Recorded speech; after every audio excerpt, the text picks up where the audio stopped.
Yeah, welcome back to another episode of the Reggies podcast. Sitting here with three blokes who could have been anything but decided to have fun instead. Mate, massive weekend for Jason and I on the Gold Coast. Big. Magic Millions. We went to the Millions. There's heaps to cover there. The first test in Adelaide started today between the West Indies and Australia. Patty Cummins went against everything that you're supposed to do when you win the toss at the Adelaide Oval. Broke a 43-year drought. The Heat will play the Sixers on Friday night for a spot in the Big Bash final. Strickland fights 2+3 this Sunday. Aussie Open tennis plus heaps more. It's all fucking happening. Boys, I feel like shit. I've been home since fucking Monday night and I still feel average. I flew in about 2 hours ago. Mate, I'm keen to get the wrap from the weekend and actually tell the Reggies why the real reason was that you went down and the bit of storyline behind it. Well, yeah, we went down to the Millions to buy a horse. Fucking, there you go. We were sort of trying to keep a little bit of a lid on it. Didn't all go to plan at all. No. Look, I am disappointed. Like, I'm a bit gutted about it because we didn't get one. 1,450 fucking lots and we couldn't get one. But the reality of that is that you probably could have got one. But it would have been dog shit, and we could have lied to you all to say, hey, jump in and buy this horse in the syndicate. There was only a few of them that went through all the checks, all the things that we've got professional people doing and were committed to buy. We couldn't. That first sale of the year is always fucking huge. There's a heap of sickos there with pockets full bidding on horses. I want to see the numbers from the week. I want to see the numbers of how much they went with because I think the biggest was a $2.1 million filly. One snake could fuck that. That's a loser. Yeah. Yeah. It was out of a 9-time Group 1 winning mare, so obviously that's where the money all comes from. But, mate, I learnt so much over those 3 days. Didn't we? We Even both from the start of the first day going in there, like I had no fucking idea what to expect, what to think, what to look at. And within 5 or 6 hours, it was like so like mind-opening. Bro. Yeah, it wasn't even too much information. It was just perfect. And because we were looking at so many horses, like getting the breeder or the stud to get each horse out of its box and take it for a walk and then stand it in front of us so we can do a lap around it. And next thing I'm learning all these different terminology of what we're looking for and what the horse should be doing. Like you get right in behind it and you watch it walk from the behind and then it turns around and walks toward you. Chris and Cameron Hay from Pulse Racing Thoroughbreds, I fucking have run out of words to describe them because they were just champions. They're fucking great blokes. And like with Alpha Blokes, the horse that we got obviously is with Pulse Racing Group, the same lads. Pulse Racing Thoroughbreds. Sorry, mate. He told me to correct you on that. All right. Well, Pulse Racing Thoroughbreds. Yeah. So we're with them with Yabby Pump, obviously. And, mate, they have been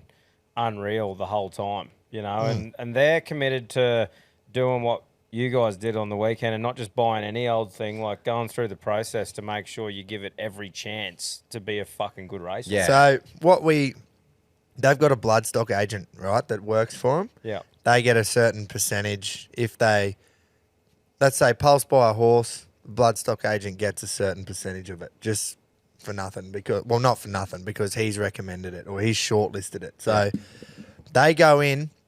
And they don't really look at the sire or the dam or the family or anything like that. They're just looking at the physicality of the horse and what they're looking for when it walks and when it stands there in front of them. And then from that short list, there was, let's say, 50 horses. There was a bit less. It was probably about 47. Yeah.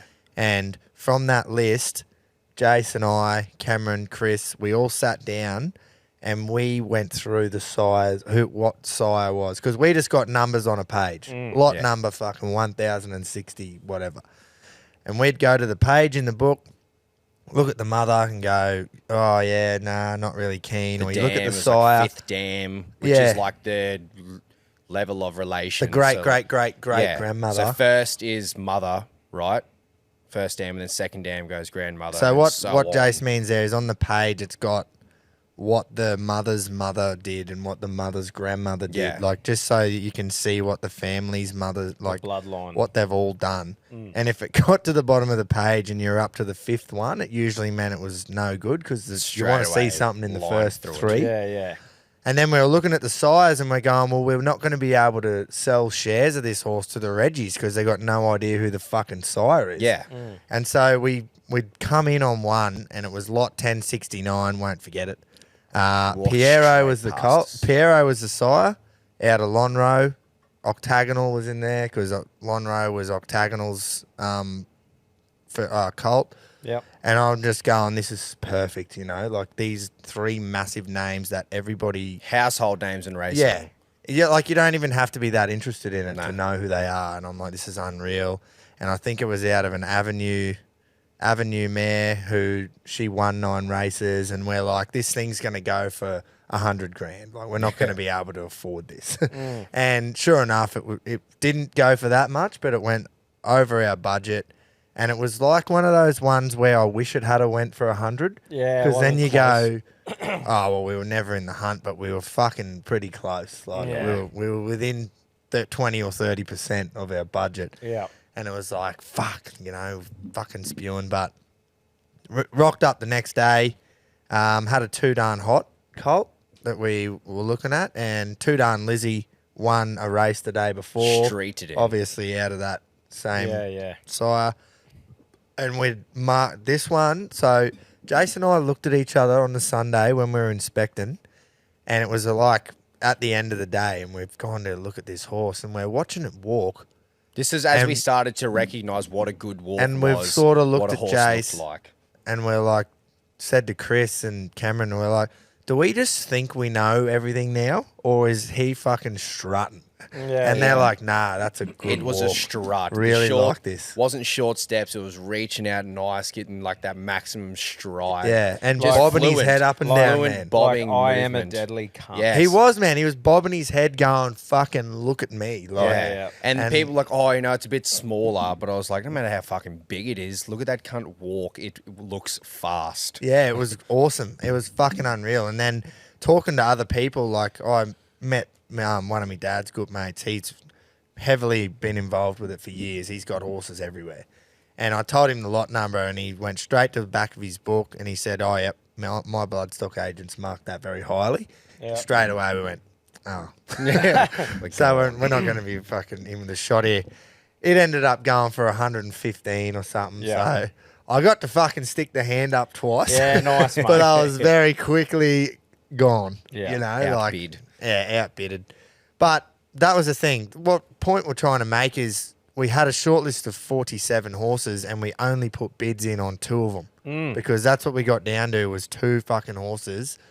We wanted to get value. So the whole goal is you mark a horse at X amount of dollars and you get it for half that price. Yeah. And you've made, you think you've got a horse well under the odds sort of thing. And that's the thing, going through all this stuff to make sure that when we're fucking selling it to you guys to go, let's go, this is going to be the Reggies horse. Yeah. We want to make sure we're going, oi, we've done everything in our fucking power for the money that we have to put into this thing to make a racehorse out of it. And we said before we went in, if we didn't come away with a horse, that's fine. That's other sales, because we're not, like we've mentioned just before, we're not going to skip on the quality that we're getting out to you. So if we're going to open up investment for the listeners and then we end up racing something at Thangool twice a year, like it's completely pointless. It might end up at fucking Thangool, but we're going to do everything in our power to just try to race it the best. We're going to give it the best chance possible. Yeah. And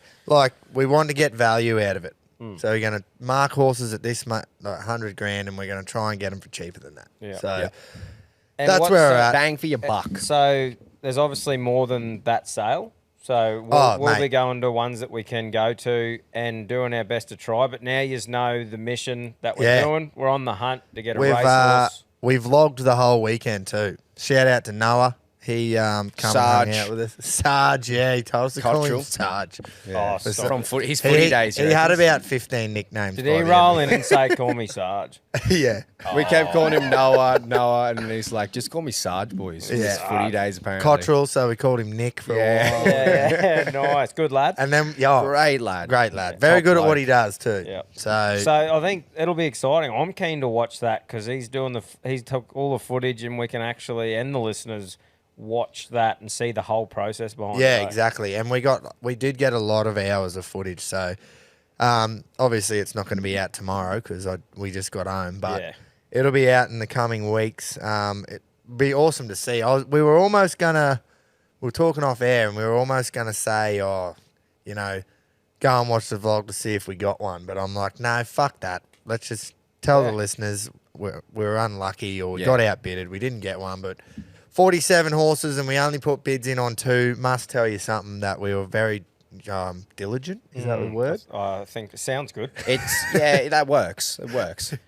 I just think it's cool because I got the same experience that you boys did. It's fucking eye-opening, eh? It's pretty cool to see how much is fucking in there. Like how much money, how many... That's a whole nother side to the industry that I didn't think I'd get to experience. So that's what I just thought I'd kept saying thanks to Pulse for because they've taken us there to like team up with us and show us that whole side. And I just learnt so much over the last couple of days. I get pumped up to work with people like Pulse and those lads because they're committed in making a good experience for the people investing in them too. Like they want to do events and fucking put the best foot forward and they're actually interested in making it valuable for the people investing in it. Not like some syndicates who just don't give a flying fuck. That's right. So I wanted to get Chris on to say this. Yeah. He said it to me and I was literally did not take my eyes off him when he said it because it just resonated with me when he said he's been involved with syndicates his whole life because he's, loves the industry. And he was with bigger syndicates, did not give a fuck. They took a percentage of your prize money if your horse won. And it's like, just because of their name, they're saying, righto, we can fucking set you up with this trainer. If you come with us, the horse will get looked after. It won't just fall into the system and not even get thought about. It's exactly what happens with those big syndicates. Yeah. And then they have the audacity to take fucking a percentage of your prize money just because of their name. Pulse are all about giving back to you because you're the one making the investment. Yeah. And when he said that, I just was like, that line there, giving back because you're making the investment, I just went, fucking sign me up. Plus it is genuine good cunts. Yeah. Fucking oath. Which helps too. Making it not like... dealing with a $3 bill. The whole thing is, and the reason we're doing it with you listeners as well, is to just reach out to the everyday Joe. Yeah. Who never thought they could be a part of owning Who never a racehorse. thought they would own one ever. Never It's thought. fun as fuck. Brings the it... community together. That's the best part about this thing too. When we do buy it, we'll come up with the name together. Yeah. Name it together. Yeah. It's a fucking... Mate, I already had the fucking thing named. Did you? Yeah, that one that was out of Too Darn Hot. Yeah. Too Darn Reggie. Yeah. Nice. So simple. But yeah, it was going to be fucking awesome. It would have ended the weekend perfectly if we had got it yesterday. Yeah. That Too Darn Hot cult, but not to be. It was still great. Yeah, weekend. still unreal. And in other notable things, boys, like obviously the sale was an awesome eye opener. The fucking we went to the race Pulse. day on the Saturday, so that was huge. Talk to us about that, my brother.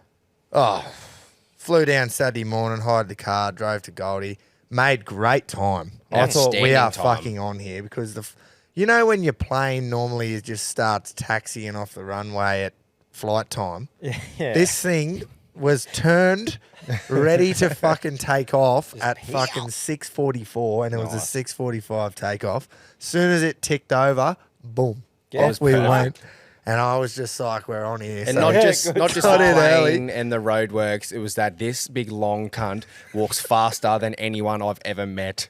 I was puffed keeping up with him. Yeah. Well, look at the stride on it. All the apprentices actually say that at work. When you're on a mission too, normally it's all right, but when you want to get somewhere, your head down, gone. Yeah. So we hired the car. Yeah, I am. Didn't hit one bit of traffic.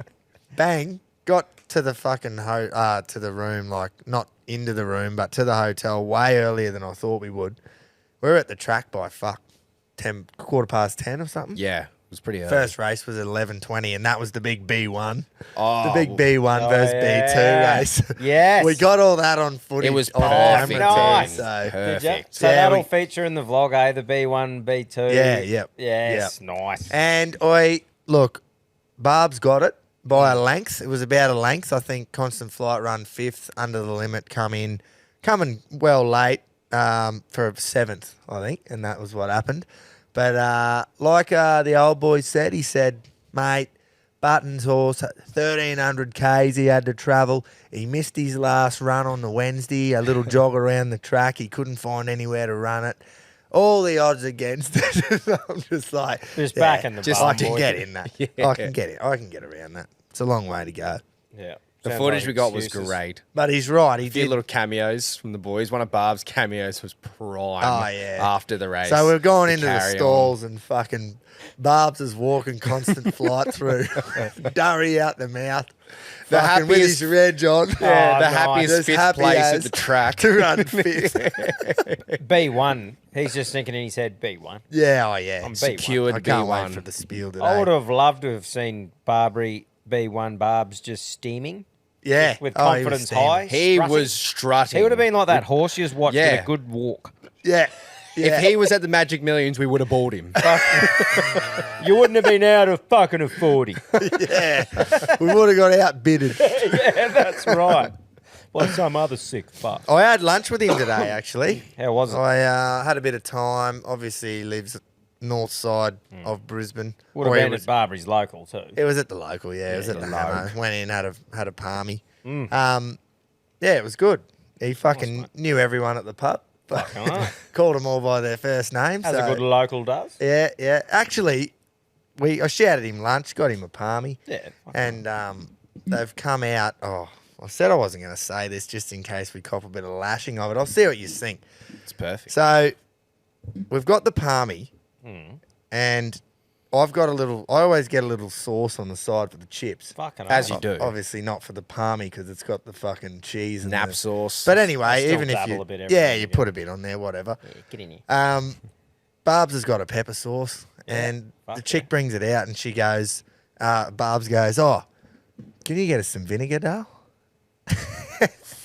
And I was like, for his some chips fucking vinegar.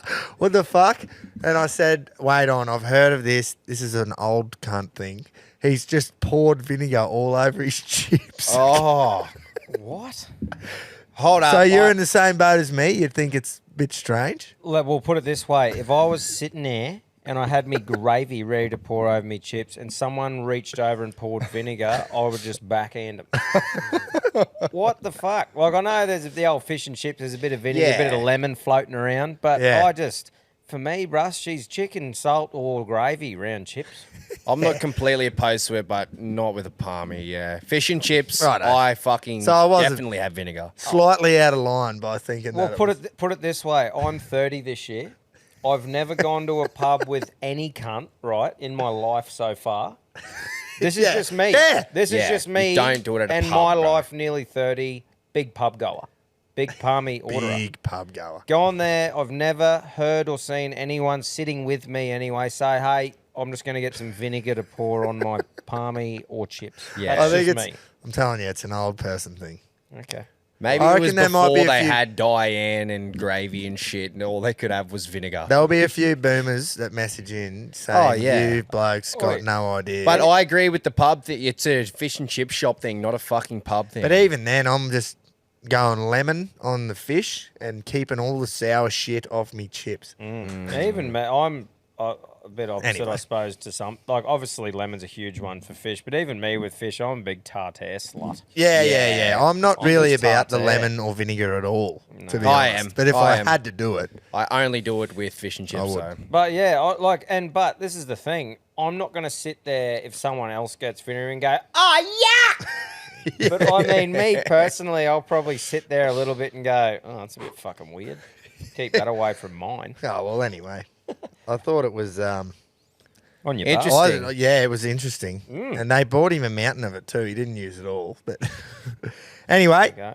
on your Barbs, On your barbs. run your own race, I heard someone said the other day. Love your barbs. Yeah. Did you see Oh, so yeah, basically to wrap up that fucking segment is we didn't get a horse. There'll be a vlog. We're going to go to next sales. There's sales next month in February, the English Classic. We're definitely not making that. We can't just go and have a fucking 10 grand trip every time we're trying to buy a horse. Yeah. But there's one in March and then there's one in June, and that's where he's got Yabby. Yeah, yeah. That one's like the dregs, but it's like... But it's not, though, because they're almost two then. I was going to say, it's like the dregs in the form that all the big hard-hitting cunts go to these first ones and spend up or whatever. That's the big Magic Millions weekend. The way the boys were sort of saying is you quite often find a bit of value there. That's right, and that's what we're looking for. Exactly. So, but I think moving forward now, cat's out of the bag. Is that what I was saying? Yeah. Yes. Good shit. It's out of the bag, not in it anymore. That we're buying a fucking horse. And we'll keep you updated now, obviously, when we are going to sales. Bloody oath. And all that sort of stuff. We'll try and get all the next one on footage as well. And we'll tell a bit of a story. And But yeah, we get will keen, get Reggies. Get keen. We're buying a fucking horse. You're getting involved in it too. If you missed out on Yabby, this is a perfect opportunity. Start saving up. Brendan Morgan, RRLC member. Yeah. Got the Moya tattooed. Oh, I saw that. Was that on his hand? Yeah. Wasn't he on the piss with the boys and they just went, fuck Allegedly on the piss, yeah. Wow. Allegedly on the Well, piss. it could mean anything, you know. That's right. That's right. That's commitment, though. It's one of the great sayings. Yeah. It is a great saying. So fucking hats off to you. Yeah, the Moya. I reckon. What was his name? Brendan Morgan. Brendan Moya. Morgan. Oh, Good on him. So funny. Oh, fuck yeah, we are. Geniuses. Now, boys, speaking of things that are on the back of our merch T-shirts and our merch in general, I have to get on the reggies.com.au and buy myself another baggy reg. Yes, you do. The wind blew it off your dome. So I had this fucking hat on, the brand new Yabby Pump hat from Pulse Racing Thoroughbreds. And I had the reg sitting on top of it because obviously I want the reg on top. Yep. And Goldie, Sunday Ave, bit of weather around, got a cracking storm that night. Wind gusts, and it just blew me reg off as we were going over an overpass. Could have happened any fucking time, but no. Right. Happens as we're going over an overpass, straight in the drink. And I'm talking, in a blink of an eye. Yep, gone. We got 20 to 30 to probably more now instant messages just going, fucking get in after it, you soft cunt. Get in, you weak dog, and get it. And I'm going, boys, you can't, like I woulda, but you can't get in. My heart broke for you because I did across the road. I felt a bit of wind picking up, and I was doing the same thing, sitting on top of my dome, and I went, I might just hold that in my hand, actually. Tell you what, I would have sent one you this gust. exact same message if I wasn't going to see you today. I was sort of going, because the way you look at it in the video, right, you're standing there, you pan down, and here's the reg floating next to a pontoon. You That's can see the 5 metres away, hovering. Yeah. That's right. So I'm the same. If I had seen it, I would have said get in. But I would have had to jump from the overpass down God knows how many meters. You wouldn't have got it out. And you would have been And then I wouldn't have been shark. able to get out because that pontoon had a locked gate there that it fuck knows how I'm going to get through there. So I was like, it was thought about. And then I went, look. Would have made a great bit for the vlog too. I know. Oh, yeah. I know. Big Genie's jocks diving down. Would it be for a deep reg. water as well there? Fucked if I know. I would have found out if I hit the bottom. There's You are probably a big a bull long shark cunt. swimming through Gold Coast with a reg on at the moment. And what about all the shit on top It of the was water? Just all disgusting. through those canals, it was rank. You would have I'm had going, some fucking disease if you dove in. Would have been But you worth still should have done it, you big Listen, bitch. God. I just reckon... Would you have done it, Tom? Fuck yeah, man. Oh, You would have yeah. dove in. I would have stripped down into the jocks and I would have Yeah, right at the fucking- cast in front of I everyone. just would have got heaps of cunts around too. Oi, watch this. And bomb dived in. And then we would have had to fucking helicopter you out. Yeah. Yeah, with a spinal. We did. We thought about it. But I would have done it. We thought about Oh, looking it was for thought it. about. We were like, how do we get down there to the little jetty? But there was no access. It was Well- thought about mainly for views. Well, put it this way: not for pride. Would David Warner, when he lost his baggie, here we go. Let's say he's lost it, and we've seen it floating past in the river there. He would have blamed it on Qantas. Would he have dove in and got it? Probably not. He probably would have. I reckon he fucking would have. Yeah, but that thing. The cunt's had 110 tests old. Yeah. But, like, we're trying to make this thing, like... Yeah, I know. Very important, and you didn't show... Reg isn't a year old yet. I know, but you didn't show the urgency to get it. How the fuck was I meant to get it? Mate, I'm just saying... I've just fucking explained to you in black and white. Yeah, but all the Reggie saw was a fucking Reg float well, next to a that's why I'm fucking explaining to them what happened. Because they saw this, and this is what happened. It's a disclaimer, yeah. Do you know what I reckon? Not good enough. Yeah, okay. Well, I can't really hang any shit on you because I was right there and we both drew a line in the sand. And fucking A-grade behaviour, as Cameron Lowry reckons. Yeah. So I didn't see this, but someone told me about it today. He's ripped your hole. That's all right. He got on our show the other day, so... What, do you reckon it's a bit of a fireback? About time I got on his. Nah, it's all good. Yeah. Oh, fuck off, dude. Pull your head in.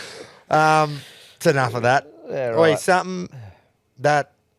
I'm just going to go into a few things that piss me off. Yeah, just because I'm in the mood. Good. I've been doing that. Years. No hand towel in bathrooms when you have a piss. There's only the dryer. Fucking does my head in. I think it's gross. What? The towel?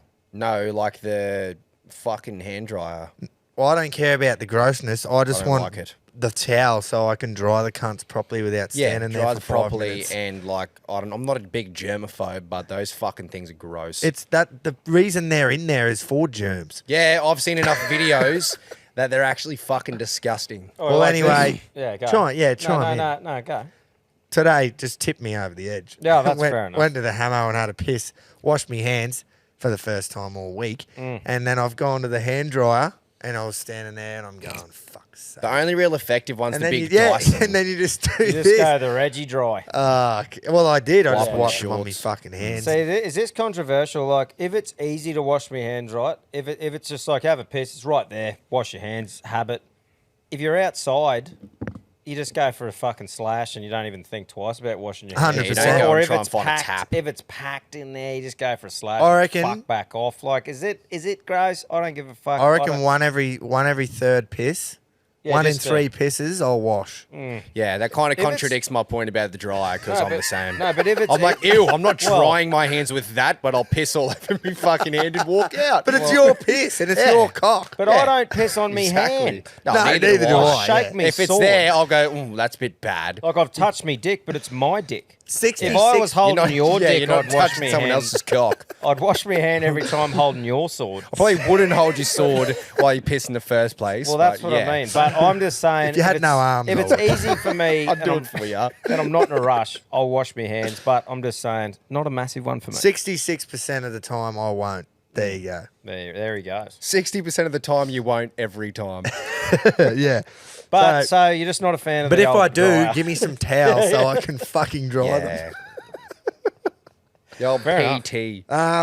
Another one. Now, this is going to be controversial on this couch by the bloke sitting here because he's not going to agree with this. But something that annoys me. I first noticed it in the golf. I think it was during the Ryder Cup because this guy played for the European team in the Ryder Cup. And now again, I've started noticing it in the Australian Open tennis.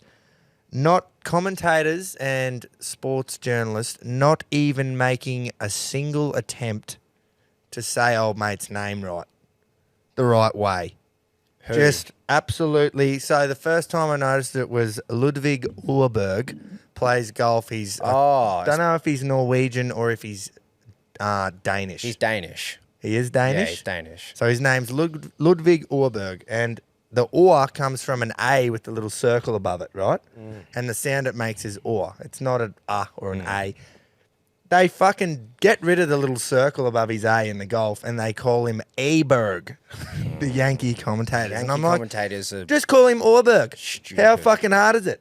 His name is fucking Ludvig Åberg, not Ludvig Åberg. Ludwig. I agree with you 100%. If your job is to commentate that sport where those names are definitely happening. Yeah. I think that's fucking 100% a call. I think when you just hit with it randomly and you fuck it up, it's all good. Yeah. You know, That's not what I'm saying. I'm yeah. saying the commentator's not even trying. Nah, that's You shit. give the changing benefit- his name. You give the benefit of the doubt in like, say, league. It's like I'm when Tone. there's when there's a name, but it's just spelt in English. Yeah. And they'll like Rapana for years, and they say Rapana or Papali, and then Yeah, but Papali. now that everybody's gotten around but that, if you are in that high of a job, you should know that symbols in European languages say make that, different or sounds. just that guy's name. Even Not doing even the even doing a sound. bit of research, you go, "Oi, man, how do you fucking pronounce that?" Yeah. You know who was the absolute best at it ever? Les Murray. Yes, SBS. SBS football, like soccer. He was a legend. Bloke. He was just unreal. He never would fuck someone's name up, no matter what country they were from, and he'd say it with their little bit of accent with it as well. Portuguese like it was just shit. unreal. See, it's hard even like with the Māori, right? You've got to roll the R, but I wouldn't say that to any other word. But like, I try and make an effort to say Māori, but it's Maori. But I'm like, I feel weird. Yeah. I Some get of that. the You don't want to be disrespectful either, you know. Yeah. Some of the European ones, you'll know what I mean. There's like a player, Bruno Fernandes. In Portuguese, it's pronounced Bruno Fernandes. Is it? Yeah, Fernandes. Oh, wow. See, I just go spell it like that. But cunt. it's spelt Like, Fernandes. Yeah, but it would. Yeah, that's in different That's their language. pronunciation. That's right. Yeah, that's right. But yeah, But- I understand that. Yeah. Yeah, so poor old Ludwig Urberg. Ulberg. Anyway, then noticed it in the tennis straight up With who? some Austrian. Oh. I think his name. Oh, I forgot. It was like an sound, and they just were saying off. Boy, in the tennis, would the most expensive seats be behind, so you don't have to be like a fucking clown at the circus, like behind it, so you can just watch it happen and not yeah. be like, OS. I still reckon that they'd be in the middle. Do they change ends? Who? The tennis players. Yeah. They don't just stay on one end No. the whole time. Yeah. Every odd amount of games. Yeah. Okay. Fucking hell, Jace. I thought you would have seen that before. Never really taken notice. Do they whether change? they're right. Well, what fucking difference does it I make? It's a couldn't get- tennis court, for fuck's sake. No, I'm just saying I could not give a rat's fucking rectum about tennis, and I'm not a big tennis Haven't you seen connoisseur. him go to tennis the guy. towels every Oh, time? probably, now that you mention it. But I don't really give a fuck that much. He hates Fuck tennis. Oh, Jace hates fucking tennis. hell. The court stays the same no matter what So we've- side you're on. Who gives a fuck? So we've Wow. we've rolled in off. We've rolled in off. Can you get out on a no ball? Into that do was they swap ends in? Yeah, the no ball question, I clicked and I went, oh, that is actually really dumb. But I fucking stand by the tennis question. that one's fucking dumb too. That's dumber. Oh, yeah. Every fucking 5 minutes, they walk to the middle to get their towel and have a drink, and then go to the opposite side. I've never fucking admitted to being a huge tennis bloke. Yeah. Anyway, Not would you enough to reckon- notice, ooh, he walked around the other side. That's going to make a big difference in the game now. Yeah. Fuck. No, all yes. good, man. Yeah. Fuck tennis.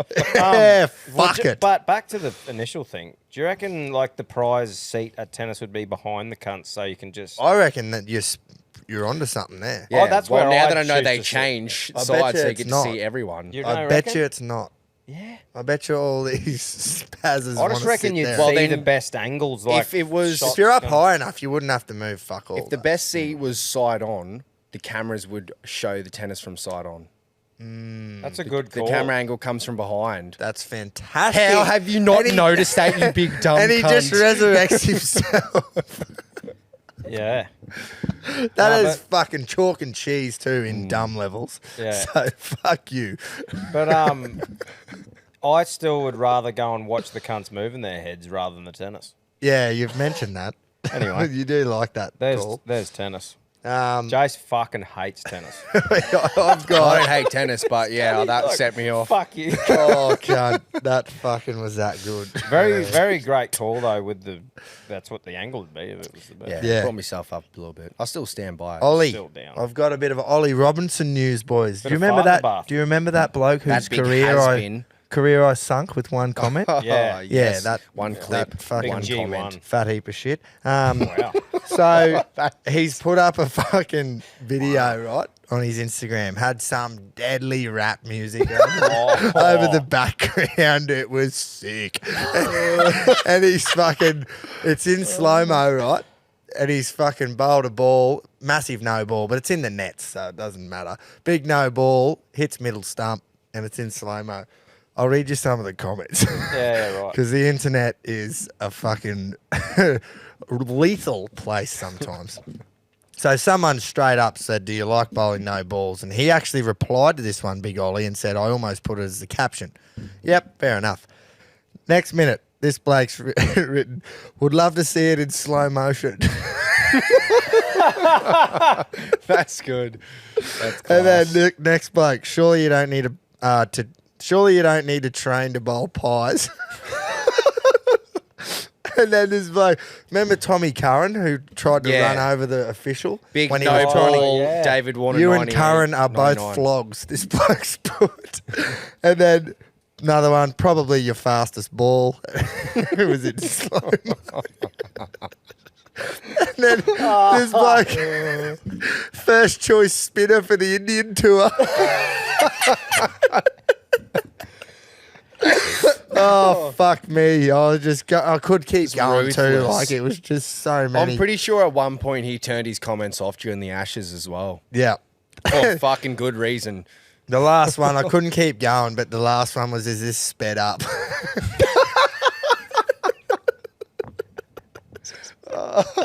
Fuck me. It was just so good. How many of them like, reckon are Aussies? Oh, 90%. that'd have to be A. And I'm thinking, I've now, reading these comments, this reel has played, because it was a short one, reading these, it's played fucking, Can I actually played watch it? 50 or 60 times. Is that the reel of your Nah, it's screenshot? just Oh, screenshot of the comments. That's all right. So you've gone and given him much. heaps Giving of him views. fucking 60 views, just laughing at the comments. I'm like, he's not that dumb, is he? Fuck, it was good. Yeah, that's funny. Big Ollie. Big fart. Just got me good, eh?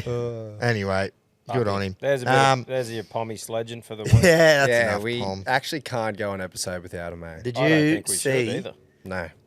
that catch in the New Zealand T20 smash competition? Yeah, where he threw it Mate, back over the rope. They're calling it the best ever. I don't know about that, but Oh, right. just for theatre, it was the best thing you've ever seen. Really? Like, old mate he's hit it up in the air. Yep. Old mate's running back, like straight over the bowler's hat sort of thing. Running backwards? He's running back with the flight of it. Yep. So he's looking up above over his head. Yeah. Takes it just inside the boundary, but he's going too quick. Sees he's going to go over the rope, not looking, just hurls it back in 10, 15 metres. And his mate, people are saying, he had the whereabouts to be there. I'm like, nah. He started running, realised it wasn't his catch. So he sort of... Kept a bit of a jogging motion up. Yeah. And it was just a spectator like the rest of us. Yeah. Next thing, this ball's come flying at him and he couldn't have been in a better spot. It just landed in his fucking, in his lap. True. And it was unbelievable to see, and fucking they're going off. And like I say, for theatre purposes, it was fucking an unreal catch. Oh, that's great. I'd still rather see punter diving I'd full rather stretch see- to his right, Yeah. second a slip. slips catch, full stretch, But- smudge. That's not the point. The point is it was more tin ass than skill. Just to be perfect where old mate's caught it, didn't have a chance to look and just hurled it in to save it from going for 6. Yeah. And just happens to land in old mate's lap. It was Well, awesome. do you know who's pulled off some fucking unbelievable catches? And I'm not a huge Big Bash watcher all the time, but Jordan Silk, best fielder in Australia. is a fucking gun in the field. Like, he's a cunt who you just have on your team for fielding. He took a catch at the Gabba one night against the Heat, and that could be the best catch I've ever seen. I think that's why there's it been was- a few that I've And watched. the same night, this is another, Ricky Ponting does this shit all the time. Ricky Ponting said, Jordan Silk's out there fielding. Keep an eye on him tonight. He is one of the best fielders going around. Yeah. And I can't remember who the batter was, but it was creamed, this thing, to mid-off, like hammered. And Silk, full stretch in the left hand, like this high off, a foot off the ground. Yeah. Oh, mate, go and watch it. Go and watch Jordan Silk's catch at the Gabba, and you'll see what I mean. Like, it he's is a freak, mate. unbelievable. Yeah. He's taken some beauties. And just goes to show that is it a fucking important part of your game. as in to bring to a team. Well, what about Greenie today? Straight back in, takes 2 beauties in the gully. He is lethal in the gully. What is he? He's 6'7", 6'8". Is he that big? I'll fucking get slammed if I let me Google it. He is a long streak. He is a streak. And he is, even when he started, man, he was fucking perfect in gully. Yeah. Another one you say where it's almost like picking him just to field. Yeah. And not, then not to bat at 4 and bowl. Let his batting just come on, but we'll pick him to field. 1.98. So 198 centimetres, whatever the That'd fuck be that 6'6", 6'7". Yeah. I'm pretty sure. And even Marnus. Like when Marnus is out of form batting, having a few stinkers, Puts in the way he fucking sprints and saves. For the Heat the other night. Saves a run. In one motion, he'll be sprinting, slide, and as he comes back up and throws it. It's a dart every time. 6'6". Yeah, 6 foot. 6 foot 5.953 inches. Yeah, right. Just use centimetres, you fucking Yanks. Speaking of the Yanks, casinos, boys. Didn't have a great time there on the weekend. No. But they love their American sports. Oh, they push them hard because people probably already know this, but I think it's because of the times that they're on. You know, mornings. Monday night football in America it's fucking Tuesday morning here. So it's always like on it in the morning, you know. So they're pushing those sports to get people to come watch at the sports bar at the casino. Mate, sports bars at casinos are fucking awesome places. Best sports bars ever. It's unreal, mate. There's screens everywhere. You can have blokes who are interested in different shit, and there's something to have a look at all the time. Yeah. I remember my brother used to live in Perth, and he went to the Cass one night to watch. It was Liverpool versus Chelsea in the League Cup final.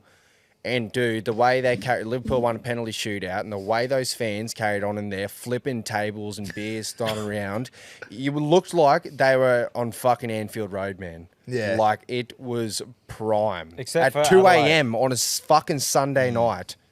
Yeah, exactly. So I think they push all those overseas sports because of the times they're on, and the cast doesn't shut, as we know. There's no pub that's going to do it. But the Adelaide one we went to didn't have the UFC on. No, didn't have the Ryan Garcia versus Davis, Tank Davis fight on, which was strange. Yeah, so pull your fucking head in, Adelaide. But everywhere else, yeah. This thing was prime. It had the big screen, which is 100 inches wide. Fucking big, more than that. Yeah. 3,000 inches wide. Less than that. All the little, somewhere in there, all the little ones. But the thing that they were fucking up on is they had the tennis on. It's on Channel 9. Yeah. And I don't think it's on Fox or KO. Yeah. So it's only on 9. So that when they go to the news, it's like when you had the cricket on back in the day, and you go to the news and you got to swap channels. Oh yeah. They weren't really onto that. Gem, so like.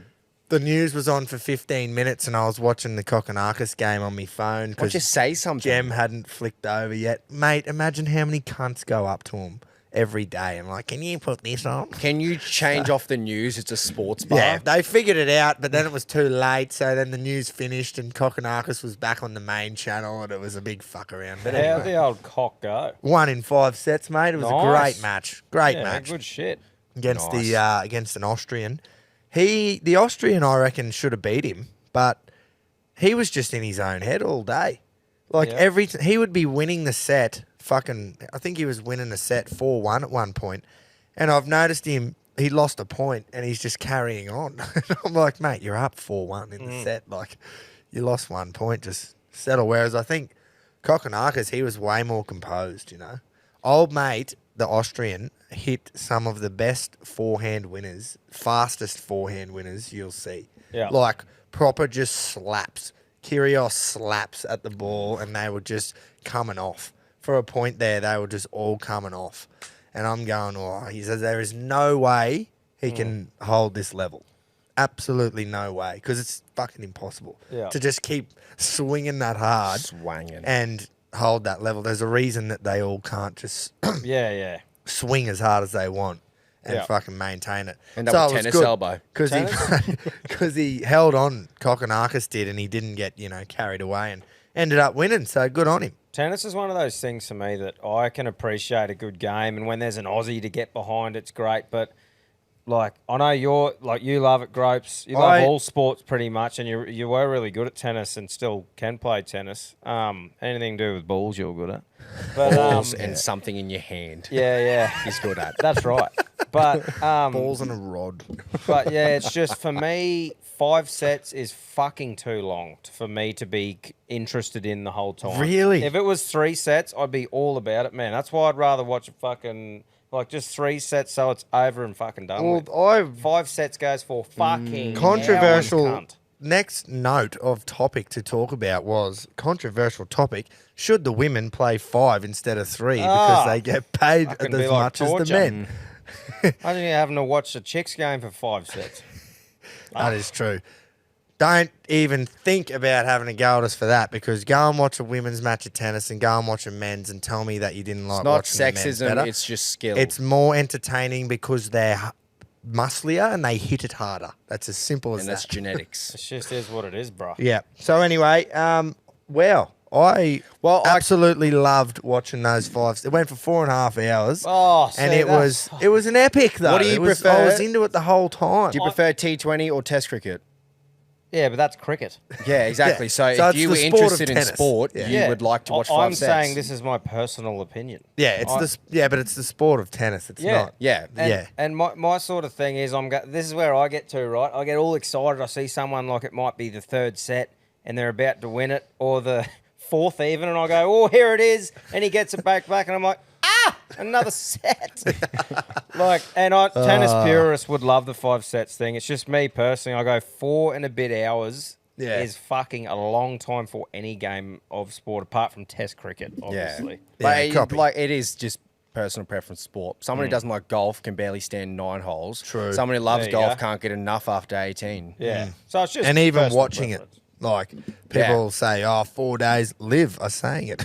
4 days is too long. 4 days, maybe Thursday to Sunday watching golf. Yeah, a lot of people would fucking fall asleep. I'll sit there and watch the entire coverage of the last round of the Masters. Oh, yeah. But the Thursday, Friday, Saturday, I'm not fucking sitting there watching it. Yeah, your highlights. I'm watching the fucking highlights. What's your thoughts, Jace? Do you like the 5 set big long thing, or would you rather I'm just purist when it comes to, and traditionalist when it comes to all sport. Yeah. And as a young bloke, regardless, I'm not a massive tennis fan, but I'd switch it on for the I just had to disclaim that quickly. I'm not a huge tennis connoisseur, but you flick on the Oz Open anytime in January. Well, school holidays. Yeah, that's right. So I'm about the Oz Open. I'll get around Wimbledon, and even on, on free to air as well. But Wimbledon, it would always be Channel 7. It'd be school holidays. Would have the middle one would be Wimbledon, and then the Christmas one be Oz Open. And there'd be at times I'd be Channel 9, but yeah. Well, back in the day it was Channel 7.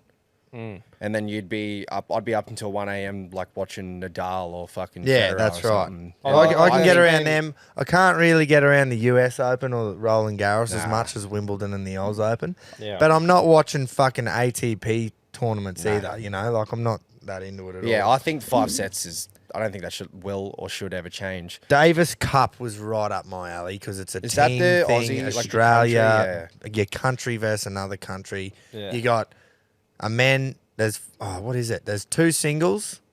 So you have the first 2 singles, then you have a doubles in the middle, and then you have the reverse singles where you play the opposite bloke, and it's best of 5 matches. Leighton Hewitt used to fucking be epic at it. He was he just loved playing for Australia. Don't get me wrong either with that. I don't think it should change to 3. I think the blokes... It won't. It definitely won't. But I don't think personally it should. I just mean for me, watching 5 sets of tennis is a bit much, just personally. Yeah. You know what I mean? Well, you would have got around the Isla Tomljanovic. She come back from 4-1 down in the 3rd set to win 6-4. Fucking great effort from her. It was 1 set all. Looked like she was gone for all money.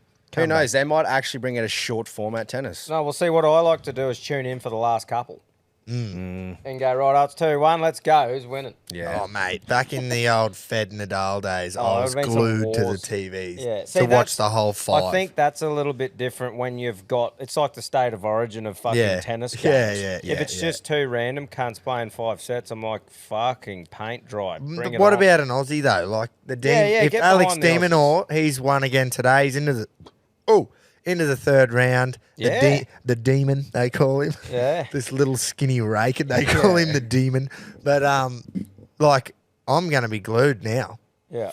I couldn't watch today's, but I watched his first round against that Raonic, the big Canadian. And, mate, every match he has now, it'll be on at prime time too. Well, do you know what's weird is that for ages there it was Federer, Nadal, Djockovic, like that was it. And Murray was kind of in there, but he was trying to tag. He just floated. Yeah, just fucking. But anyway, how weird will it be do you reckon there'll ever be a few blokes the same caliber as them that people see like we have? No, I don't. Not for that long amount of time. I reckon that is a once in a not even a generation, once in a lifetime them, thing. mate. It was just no other cunt. Until Federer retired, my entire life, like my lifespan, to put it in comparison, that is how long they were all the top. It would have been because Federer Djokovic was the his last. first Wimbledon in 03.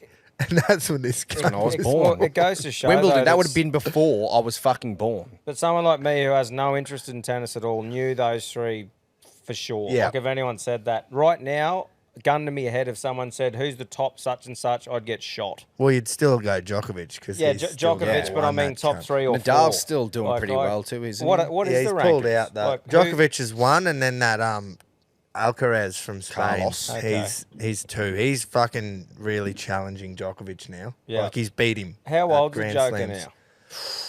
Oh, fuck. 35, surely. Righto. So Surely he'd probably have, max couple of years? Well, you don't know. Fed played till 40. Oh, yeah.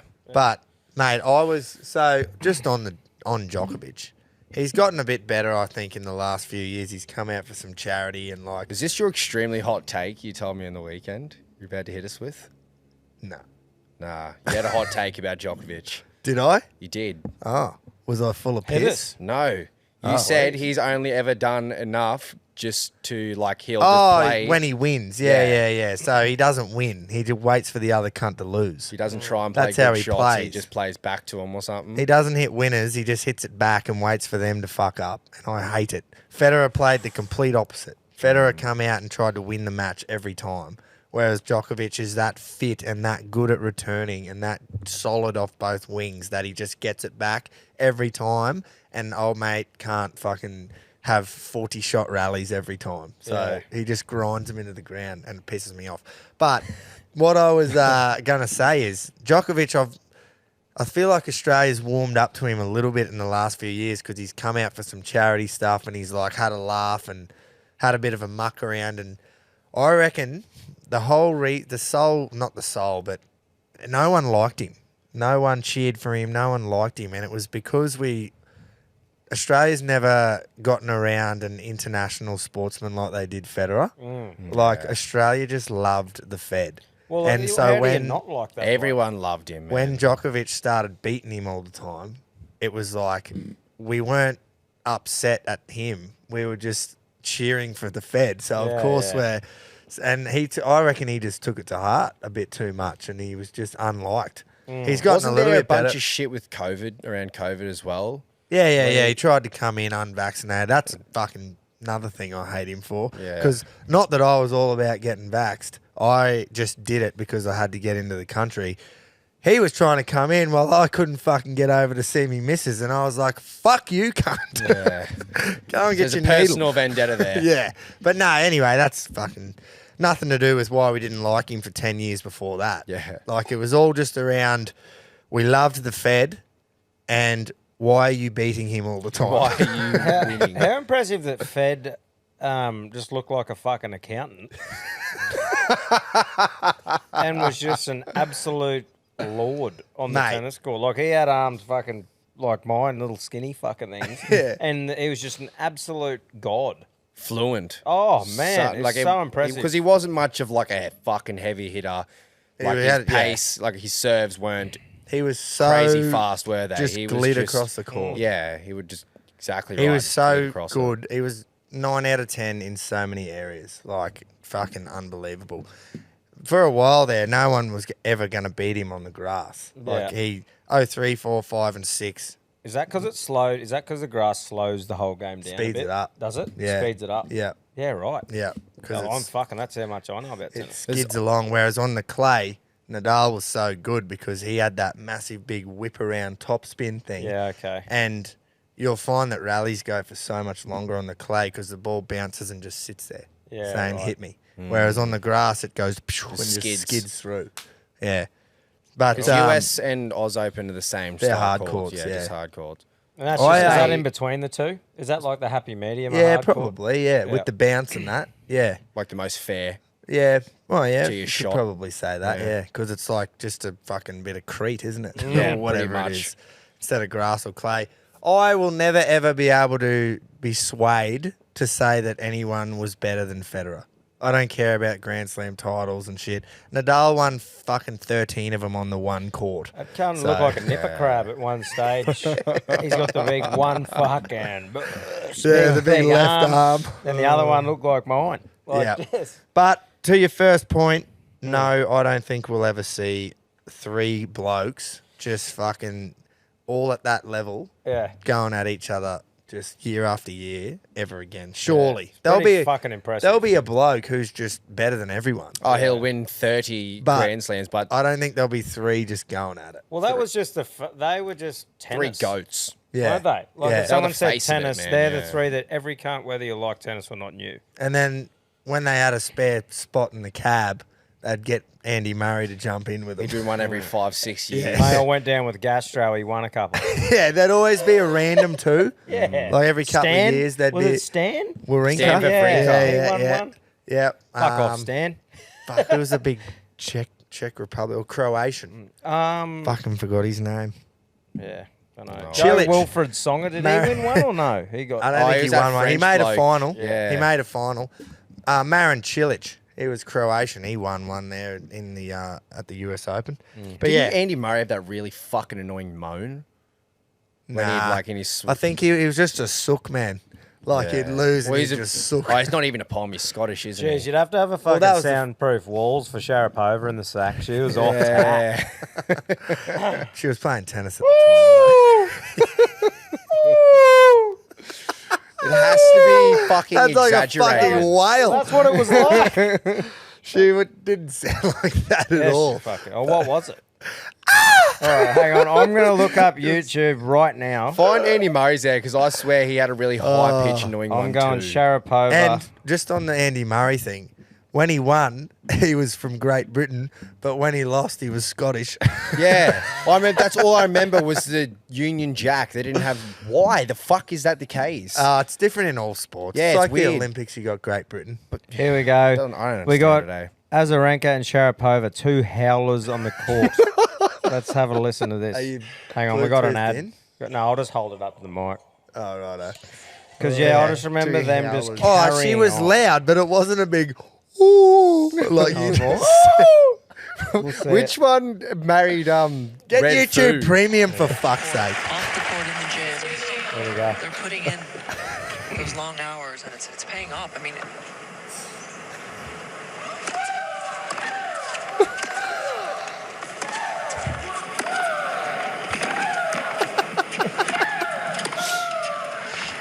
Tom's is actually pretty accurate. He's done well, yeah. He's done all right. I thought it was more of a squeal. Imagine them playing on the clay where they just have 40-shot rallies. That's every why time. they only play 3 fucking sets. Surely your throat would hurt. Oh, It's got to man. be a superstition thing, though. There's no way you actually, like, if you grunted, you'd be like, ugh. But you like there's Not something fucking- there's something in exhaling, like throwing a punch or hitting something, but not Yeah. to Yeah, like a little, or like a as you swim.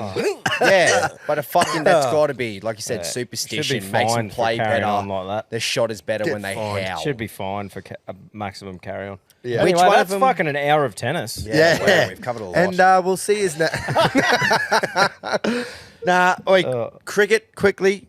So the 43-year first that I was talking about, Patrick Cummins won the toss at the Adelaide Oval this morning and bowled first. No Australian captain has won the toss at the Adelaide Oval and bowled since 1980.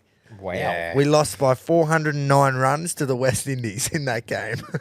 So, History. not the may- greatest decision by you. Probably Greg Chappell or fucking Alan Border. Nah, it wouldn't have been Wouldn't have Border. been maybe. Anyway. Who will be the one that just drills you about that, not knowing that? Oh, Luke Smith. Lukey. Yeah. Oh, fuck Fuck me. off, Doesn't Luke. he love to drill? Not when if it it's comes to right. cricket? Could be. Oh, when did Chappell? Lukey will Nah. let you know, mate. Chappell, Rod Marsh, and Dennis Lilly all retired on the same day in 1970 something, I believe. So, wasn't Gregory. Anyway, Well, we got him out for we 188. bowled him out, so it's a great decision. Captain Pat has done it again with the. I think I backed what him did we into bowl him every out decision. 180 something. Yeah. Yeah. They were looking decent too. They were. I think they reached 100 and they only dropped like 3 wickets. Yeah. And crumbled. One of their bluff, fuck, mate. Kerry O'Keefe had me creased all day. Just go and watch the big break. Go and watch the big break at the lunch break. Take 30 minutes out of your day and watch the whole thing because it is fucking hilarious. Well, just Kerry's getting into his Kerry boat. just telling stories, man, and it is a fucking pisser. I love how hard he laughs at his own shit. He even Big let go of a big wheeze. today, like the big. It'd be great Oh, to interview fuck. that man, eh? Yeah. He's fucking entertaining. Like we said last week, Gilly gave him a prop and said, "You're hilarious, you're an entertainer, but you're so well researched and you know your shit." And he does, because he comes out Perfect with these balance. facts, man, that are just like, the other commentators go, "Really? Like, is that true? Like, about a player?" Yeah, Just yeah. a random fact about a player. Smith, opening, didn't come off, made 12, got a nice ball. Old mate's first Jaffa. ball in Test cricket. Jeez, Yeah. he won't forget that. Gets Steve Smith, caught it third slip Joseph. Is that his name? too. Yeah, First that's his ball. last name. Yeah. But So that, a Joe got him. yeah, Big Joe. Wow. Big Ja. But that that makes is- me a bit happier about it. Yeah. Regardless, the commentator said today, regardless of this man's career, his very first ball in Australia, he gets one of our best batsmen of all time out. Well, that's like Nathan Lyon. First ball. Got Yeah. Kumar Sangakkara. Yeah, in Sri out. Lanka. That was unreal. Not a bad first wicket, and neither is Steve Smith. So, yeah, hopefully we go all right tomorrow with the bat. I think Yeah. we're 2 for 50 something. Yeah. I think Too Uzi's far. on 30 odd, isn't he? Yep, Uzi's in. Marnus got out to a... you hate to see it. Top edge, down to fine leg, caught. By Joseph again. Yeah, big Oh, Joe. Joe. Big Joe. Just cleaning. Well, what about... That's the same things happened in the Pakistan series with that debutant that played for him. Jamal. Took a couple of sixers, made Six 80 for in the odd. first innings. He's batting in Sydney. Unbelievable.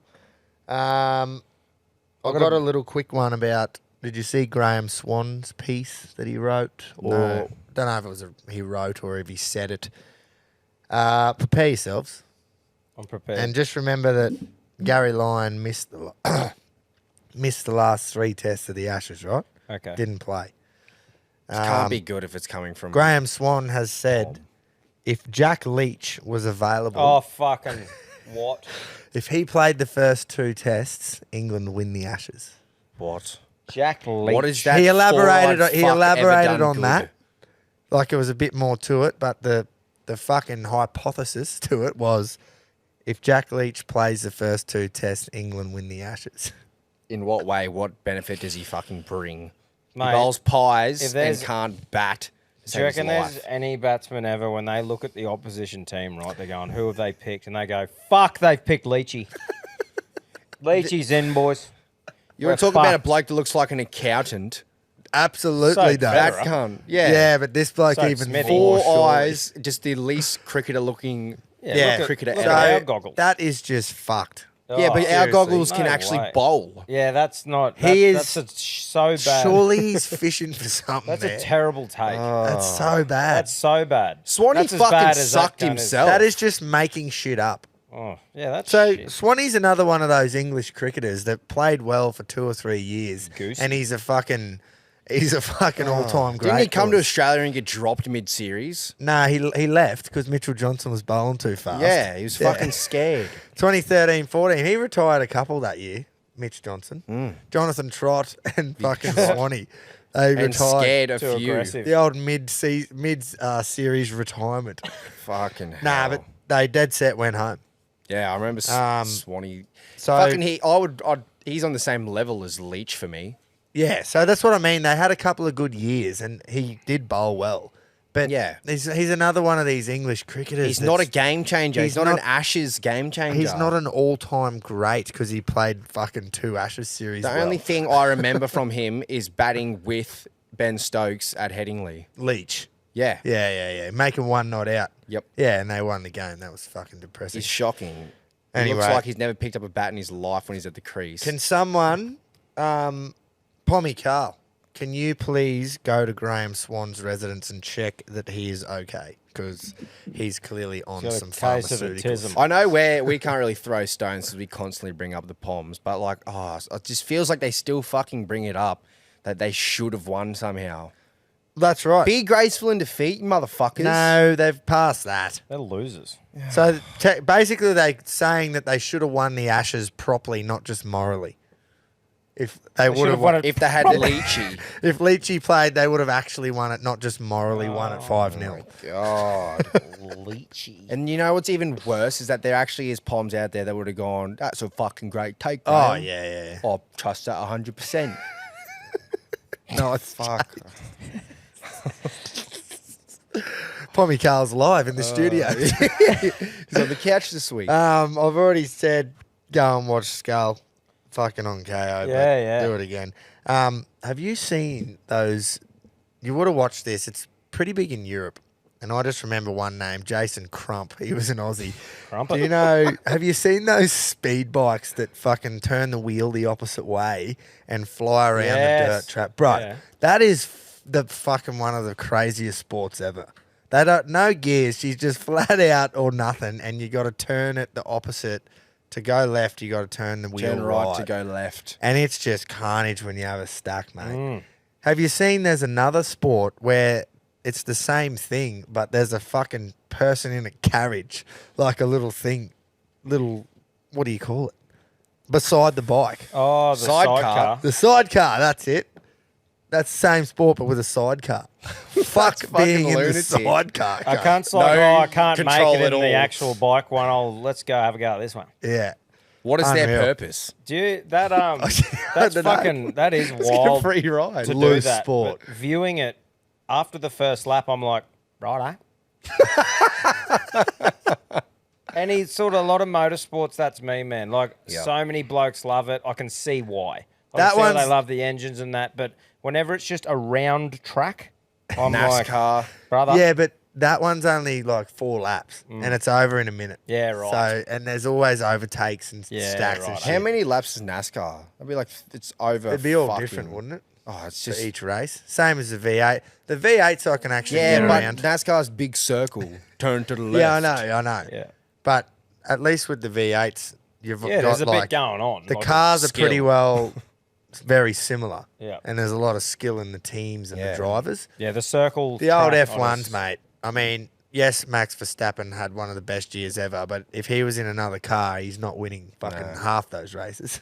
So fucking rally cars, man. I saw a clip the other day of like even the fans in the trust. Oh, these things fucking flying over this jump, and they're just like, yep, and they just have so much trust in the car. That's another sport where old mates fucking in the passenger seat going left, right. Yeah, because they just have to fucking, they obviously know the track and have done it before, but fuck me. One slight rock, you're gone. Yeah, on the dirt. Yeah, fucking nuts, it's crazy. Got some kahunas, those blokes. Oh, fuck yeah. Got some biggest. big kahunas.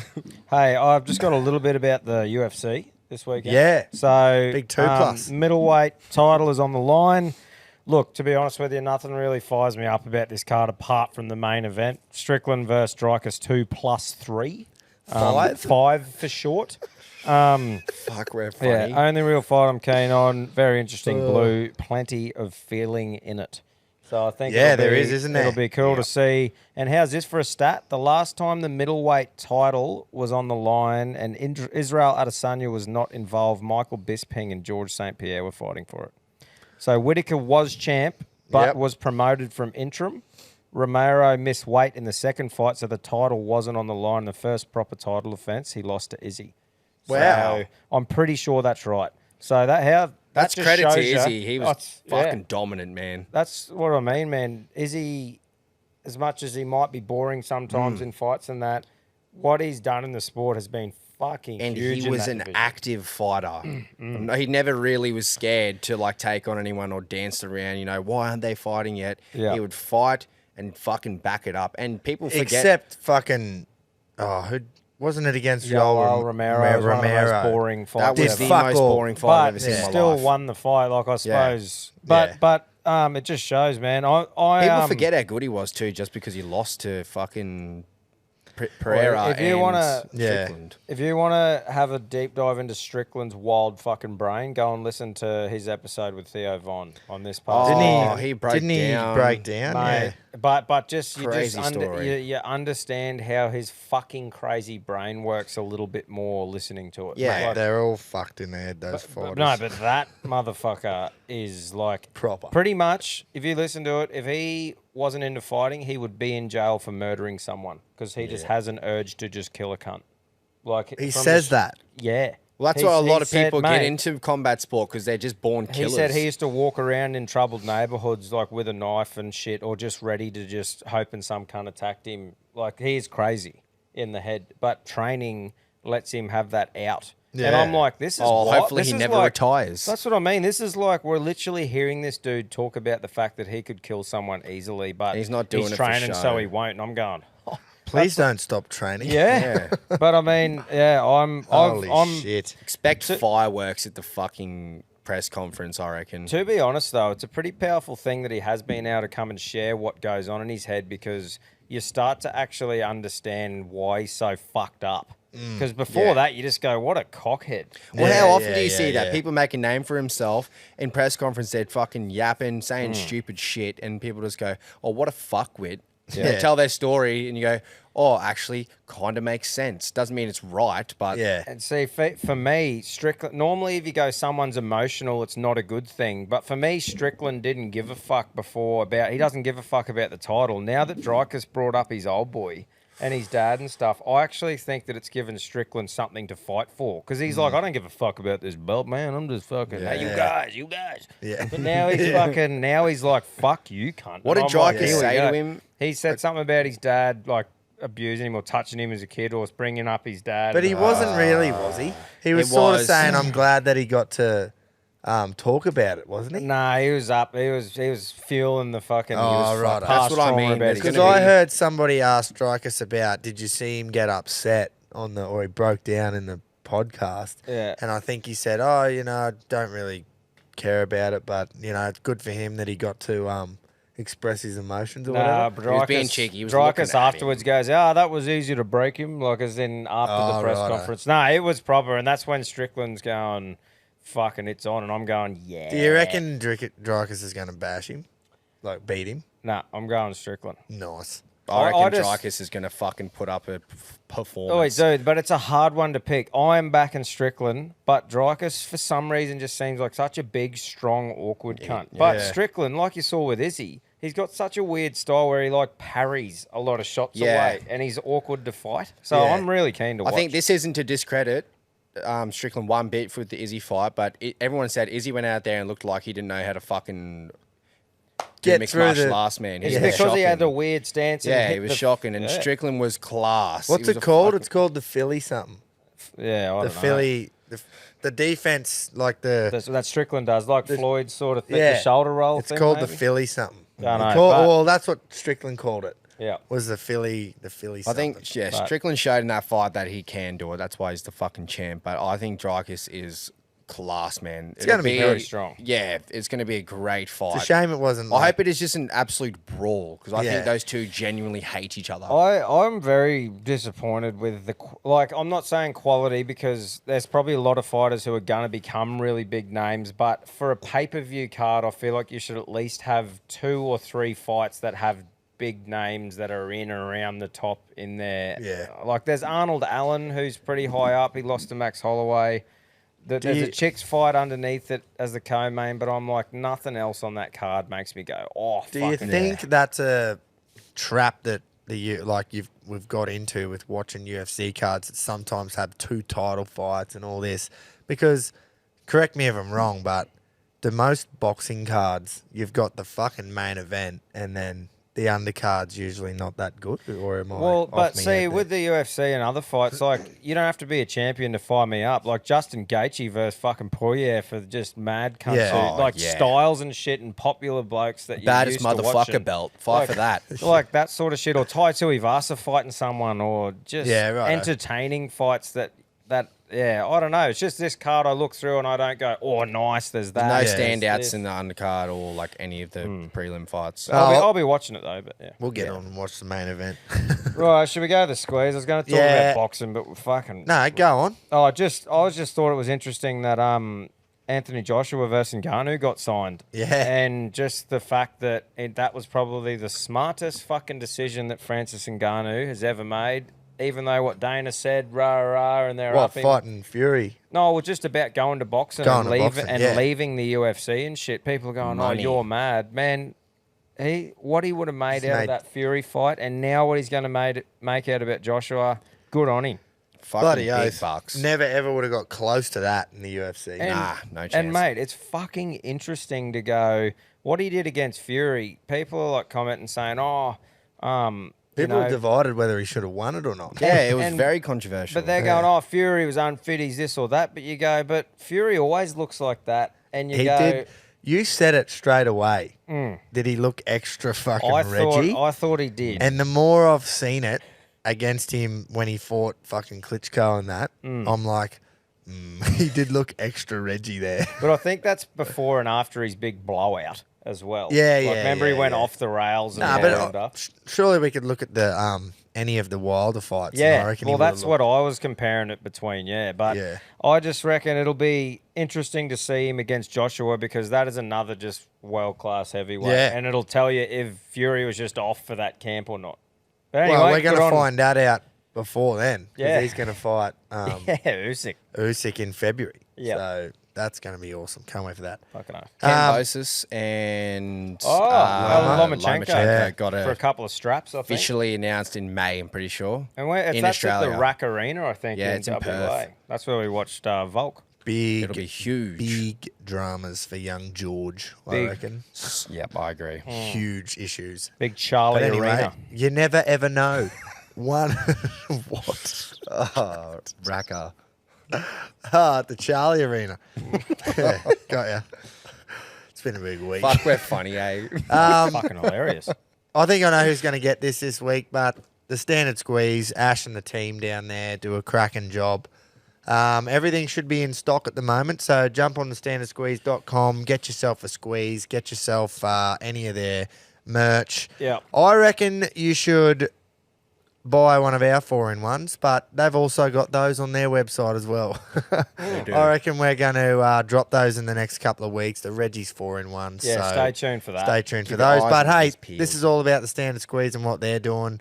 They're fucking unreal. So get on to one. You hear us harp, but we harp because it's fucking unreal. Yeah. So use the code Reggie at checkout. Reggie15 actually Reggie on the standardsqueeze.com. 15% off stuff. It's not just a useless code. That's right. And for me, it's just simple. Go straight to Groper for not retrieving the reg. Yeah. I don't really have any Could have went and bought a fishing line from a local store, casted it in, hooked it, dangled Jace, the big long cunt, down to pick it up. Anything really. By my feet. Found a homeless bloke, pushed him in. Yeah, you're a fuckhead, Grope. I told you to go grab it too. Anyway, that's just my vote. I don't know what else we got. That's fine. I think the public would agree with you, Tom. They fucking did. They let you know before. But I have explained to you that there was no way to get it. Otherwise, I would have. I saw a pontoon. Yeah. Okay. Didn't see a gate. The squeeze doesn't give a fuck if there was a way. But there's a will, there's a way. The squeeze doesn't care, mate. That's right. So I'll cop it. Right. Thanks, boys. No worries, mate. That's all right. What about a captain? Oh, the CTC Captain of the Week. This week, head to the country companies for all knuckles designs, countrytruckercaps.com to design your own. And when I say put anything on it, put anything on it. He does not care. Anything. Yeah, who are we going, boys? Who do we think deserves it this week? Because nothing really standout happened to anything, to anyone in some sort of sport, I would like to throw it at the bloke who got the tattoo of the Moya Yeah. on his hand. Either that or the boys at Pulse Racing Thoroughbreds. Also, It's a great shout. Stick with the Gold Coast theme. Yeah. Oh. The Moya tattooed is fucking It's pretty good. pretty red hot. Pretty good. But I tell you what, the guys at Pulse Racing Thoroughbreds will get Captain of the Week at one point. Well, I reckon 100%. when we lock a horse down, they'll get it, eh? Yeah, they were unreal. Can't stress enough how good they were. And that's the other thing too. They run syndicates more than like just these ones as well. Like Yeah, if you're- exactly. if Hit them you're up in- if you want to get involved. Yeah, eh? if you're interested sure. in doing something, say you have a footy team of boys or you got a Yep. big work thing and you want to do it, hit the boys up. Tell them we sent you. Mate, Like, that's what they're about. They're about the big groups of people that, you know, don't necessarily want to spend 20 grand and own fucking half the horse. They just want the piss ups. And that's what we were trying to say is we want heaps of owners, Yeah. fucking 60, 70 owners for the piss ups. And the hardest thing is when you want to do that, you don't know who to trust. We're literally saying to you, we fucking trust them. Yeah. Because they're about that. So Keep it get in contact. simple. They're the People's Syndicate. Fucking oath. The rock of syndicates. That's right. The People's Syndicate. The Reggie Syndicate. The Reggies Syndicate. I'm a bit pissed off, actually, about getting the squeeze now that I think about it. Well, what else? Well, how the else is fuck there? did Graeme Swann not get it? We've given it too many fucking poms. Fuck me, he set himself up for failure there. Anyway, Look, I'm not going to... I'll I'll move on. I'll leave this with Tom. I've moved on. He's got His it. nomination, yeah. You can't really revoke can't a renege squeeze, it, yeah. Dog shit. You should have pushed him in, Jace.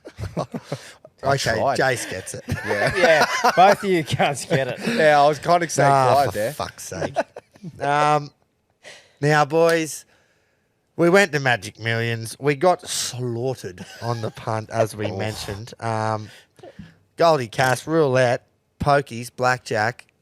Didn't matter. You name it. We found a way to lose on Didn't the we? tables. Oh, Big- true. the So there only wasn't even any deep sort So of I streak. played fucking every game I could. I didn't play any poker because that's Played War. that was this is where I'm Casino getting. War. The only game that I had a positive return on was War. I played it for about 10 minutes and I doubled me money and I went, right, we're back. Let's go back to the roulette table. And gone. So you went over So- to print to go back and unprint. Yeah, that's right. The chocky wheel, fuck, that took some coin. There's something about the chocky wheel. It's got a though, fucking eh? magnet on it, I swear, man. There is like something lures about you the chocky in wheel. and then lures it to 1. Yeah. 1-to-1 odds. Yeah. There was a couple of 47 to 1s though while we were there, so that was fucking You good heard to it see. if it was too. Are you one of those blokes that is happy to see another punter just absolutely print, or are you like, fuck you, cunt? Depends how Yeah. much money I've lost. It depends if it's like some random Joe just Mate, shows up, so- chucks a bit on 47 or 1, and I'll be like, fucking good on There you. was got a good story. This is a Grapes great going, story fuck you, about cunt. this. I can So- imagine grapes. So, me and this bloke that I met halfway through the night, this fucking big tall cunt, he was taller than me. Hey? Anyway, I fucking started hanging out with him. What? Only because we were both sort of on the chocky wheel and he was like just pacing around, just, you know. And I'm like, oh, how's it going? Oh, fuck, no good, no good. He was around at my age too. Yeah. How deep pockets, man. Just kept losing and just kept finding fucking hundreds. Oh. Anyway, he reminded me a lot of myself, and that's why I think we got on, because Big there deep. was a point there where we both had lost heaps. And so we would just like find randoms and go, have a look at this fuckwit. Just like Just winning. just not even playing or doing anything. Just walking past, looked a bit different to us. Look at this fucking idiot. Was this the bloke who just grabbed your cock and sucked it when he said you look like Buddy Franklin? Yeah, that was Oh, standing there and he just goes, you look a bit like Buddy Franklin, bro. And as soon as he said it, I went, no, don't tell him that. And Grope his head. it. We just also came- got along because of that. Anyway, Fucked. so yeah, Good bloke. I am Buddy Franklin, apparently. Buddy Franklin. No, but it was just funny because I do get in those moods where you just get shitty at everyone. Oh, yeah. So, You were in that mood on Saturday at the races too. Yeah. I could picture you walking past a poor bloke who's just won a heap of chips and you just pushing his chips off the table. No, you can't do that. You'd find a way. I reckon you just go fuck off. Well, I didn't do that. I've got a printing story for you because this is this was one of the best things I've seen at a casino. Oh. And this woman, this elderly woman, don't know if she was elderly, but she was old. She had 4 tables and she had an audience and she had that casino at her fucking fingertips, mate. They were doing whatever she said because of the amount of money she was putting on the table. What's this, roulette? Roulette. Mm-hmm. So she had 4 tables going, all in just a square. So she didn't have to move too far. She just slewed. Like there's 4 roulette tables, different ones. Oh, yeah. And she sat in the middle and slewed around as she just played. As she put, I reckon, 1,000 plus on each one, right? Holy. And it was always on the same group of numbers, and there might have been a random 1 or 2 numbers thrown in. And it was to the point where the spinner, or whatever you call him, on the roulette, he was getting told by his manager, who was managing the whole thing, to wait, not spin, until she's ready. And then she'd be over at another table, and they'd say, such and such, what your name is? And she'd go, yep, you're right to go. And he'd spin, and then she'd make her way over to that table, put the numbers on. Wouldn't watch them. What? Just kept going, and it was 1,000 plus every time. And fucking Noah, the video lad we had with us, he was just in awe of this. He's like, look how much this for every time she'd bet. Every time, look. And we're like, we can see, mate, it's all good. And everyone, it's like a big audience watching. All this is going on, and this went on for a while. She's just in the zone going table. Hubby standing there holding just the purse. saying nothing, just standing Arms there crossed. doing nothing. 29. It was all around 29 all the time. There was 29s, she was around that number. This, no word of a lie, hand on heart. This table went 29. That table went 29. This table went 3 tables, same spin, all went 29. And she was on it. Boom, boom, boom. And she had fucking 500 plus on each of them. Wild. It was wild. The scenes, everyone's like, because it just went bang, bang, bang. Was she going off? Not really. She had a smile on her face, and that was about it. She was sort of just like little smirk, like a cheeky smirk, like, fucking, I am the man. But she was probably still 50,000 in the hole. Surely, But it was fucking excessive. It was like a show. Surely she's just been diagnosed with fucking terminal and she's got a week to go. Like, or she's just loaded. And that was chump change for her. Or she knows the odds and that she knows if she keeps going, she will get it back eventually. That would have been fun to watch. It was like a theatre. It was fucking unreal. She had a crowd. That's cool. People were turning away from their table just to look at her. I've never seen someone get told to not spin and wait for her to give you the signal. He literally said, ma'am, are you ready? Are we right? And she must have been there for a while to get them going like that too. Like you can't just roll in and then they all know that you're onto it. Yeah. Yeah, it was a good hour. It was so good. Are we talking Caucasian, Asian woman? No. Or like what are we? Asian, Caucasian? No, like white? Yeah. Yes. Yeah. Yeah, right. Because there's a lot of Asian people that fucking just love it. Yeah. They just print. But, right. Yeah, fuck, man. It was so...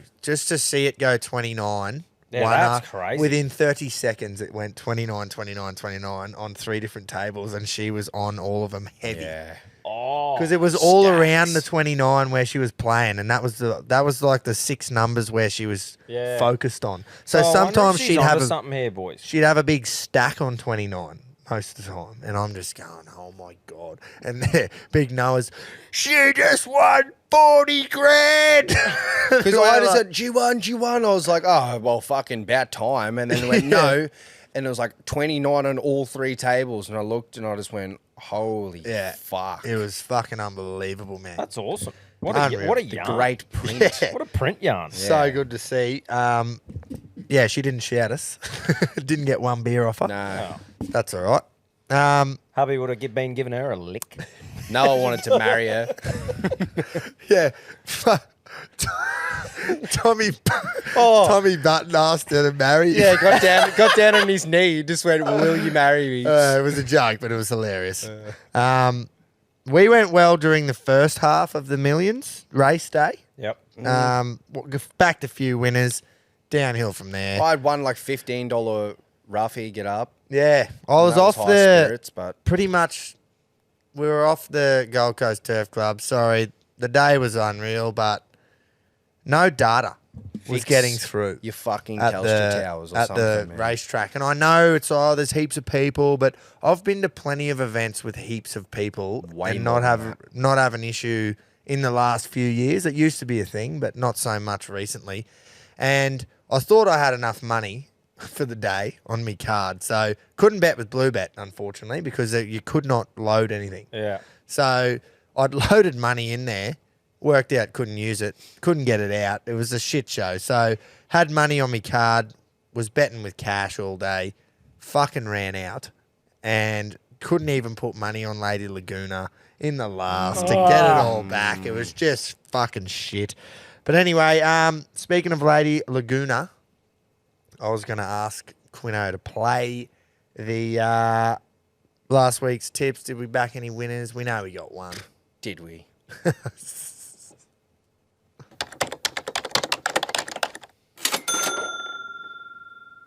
So I'm going to go to race 6, number 4, Golden Boom to place.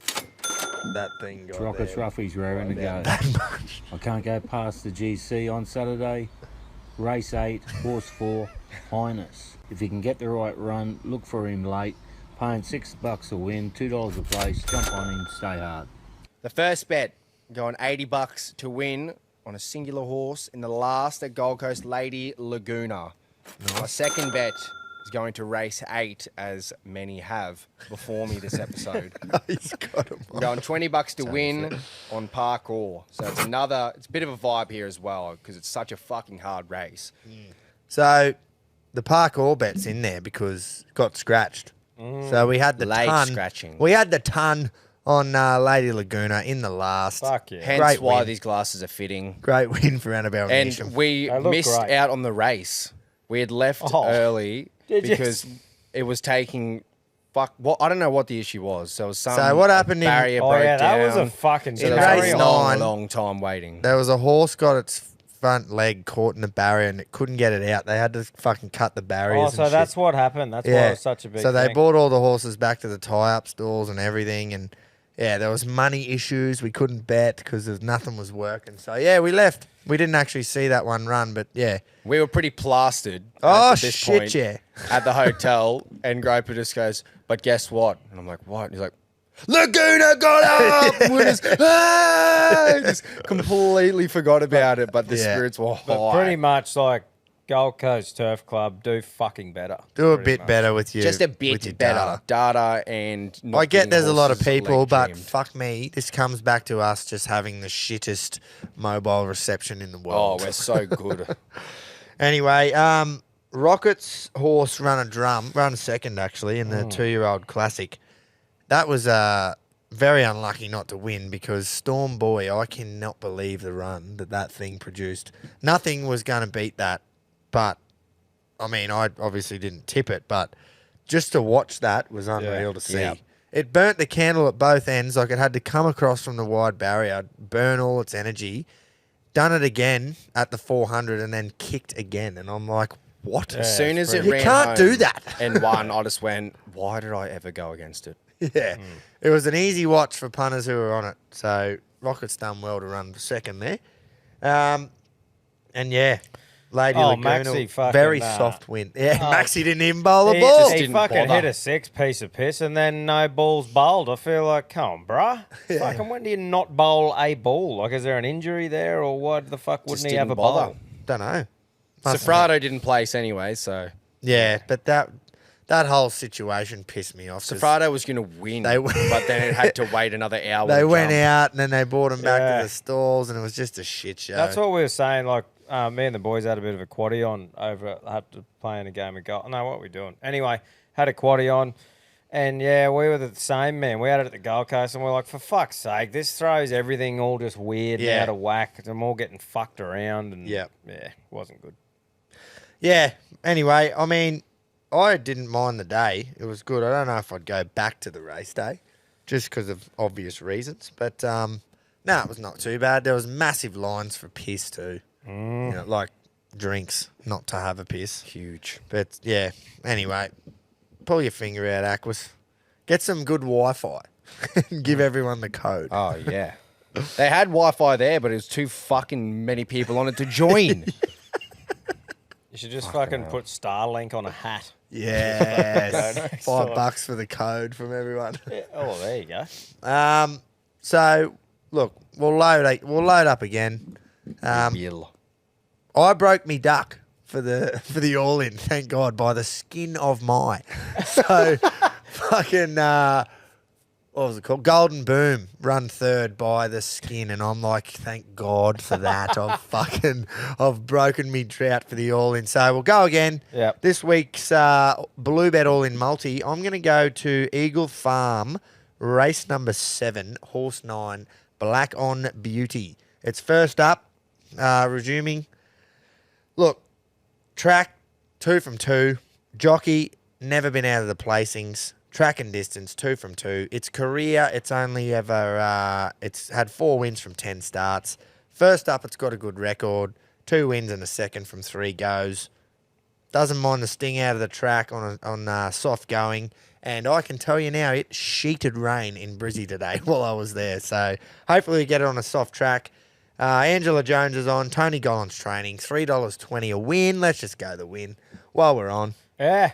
While we're on. Nice.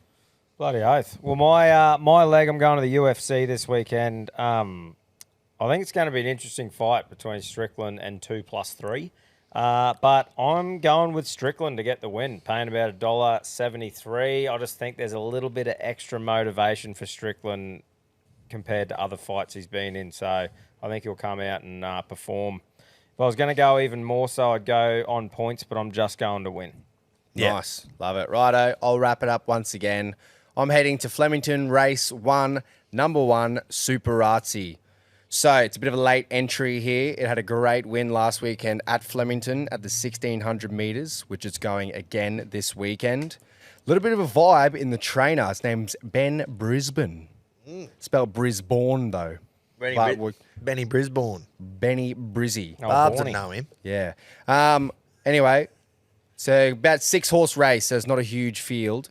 And the only one I'm slightly worried about is Bermudez. But definitely worried about Bermudez. $2 for the win for Superazzi is a bit of value here. So we're getting on that to wrap up the all-in. Head to the Blue Bet app and the Bluey specials to get our direct market. Saves yourself putting the multi together. Bloody oath. So we need 3 winners this week. And we will. Win. And we will. The big win. 3 W's. Beautiful. There's the all-in. Let's just crack in straight into the old boys because this is dragging on, boys. We have been going for ages. It is late.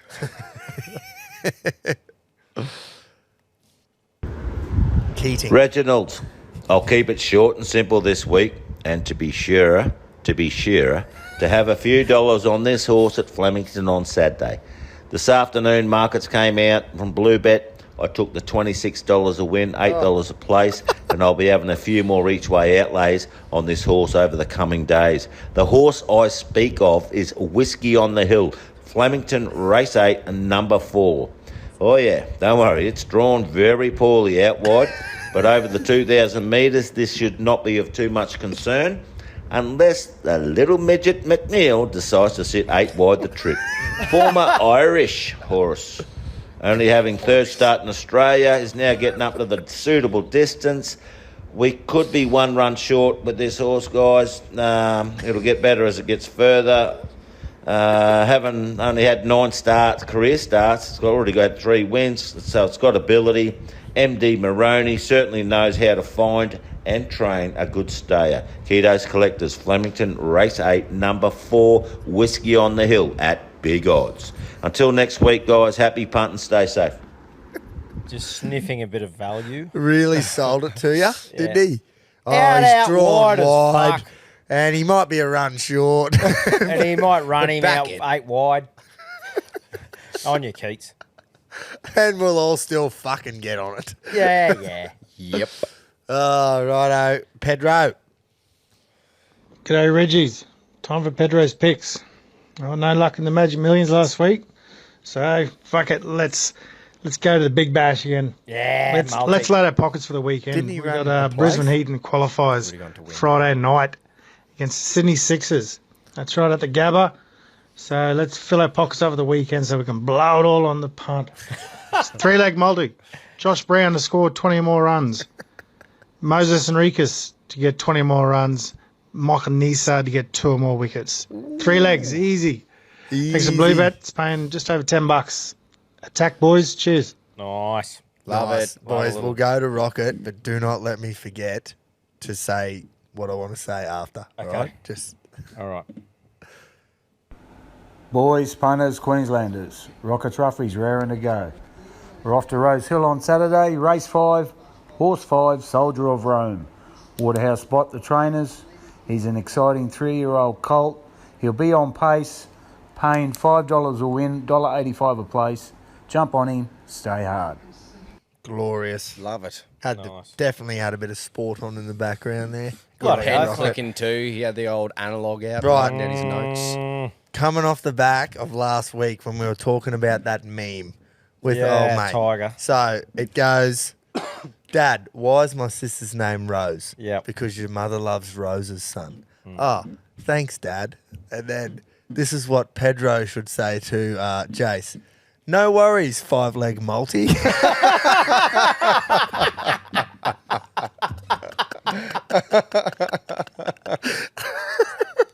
So Jace's name should be 5-leg multi. Should be 5-leg If they- EPL or Big Bash multi.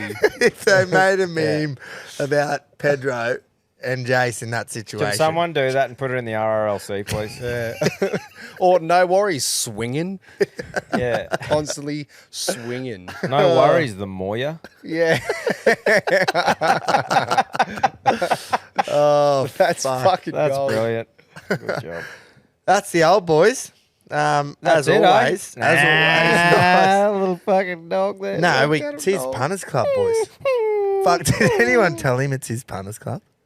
We shouldn't have know? to. Yeah. Oh. It's a rotation, mate. We've got a system. This could be fucking big Once I time asked fuck you, up. whose putters club is it mine, you went, I don't fucking know. Look at the post. I said it. So you set the Yeah, standard. but that's you. Yeah, true. Nah, he'll know. Pressure's surely. on. Always. So is there a penalty to the cattle dog if he doesn't pick it up? Is it a penalty to him him? for not asking? Yeah, we can just go his best bet $10 and then 90 on the value, I guess. I reckon this is fucking massive plus for me if he does it. So is he know? out of the kennel? Like, are you Mate. letting him? Are you letting him in the front yard Like off the chain if he? Mate, picks this up? I'm that panicked. I just went to text him, not realizing that he's already sent it through. Here we go. So Barbary gets an arvo off the chain. He gets a treat. He's Yeah, on the and bone. a treat, not just dry biscuits. Mate, All well, right, she let's The see. poly goes back She had down. him lunch today. You give him a pat. Maybe a little scratch. Because Maybe he can honestly, sleep we in did not porch. mention it at the Okay. pub. Well, let's go. So I'm worried he doesn't know. I'm tipping him in. I'm backing him in. Righto. What do you reckon? Do you reckon he's picked it I up on reckon he's remembered. What do you reckon, Greg? Yeah, or I'm backing him in. All I'll right. back him in. Let's go. Reggies! Ruff, ruff. B1 Barbary here. That's right, big girth. You knew I'd be squawking. Fair bump. Me tips were rubbish, but I beat the big girth, and that's all that mattered. Saturday just gone.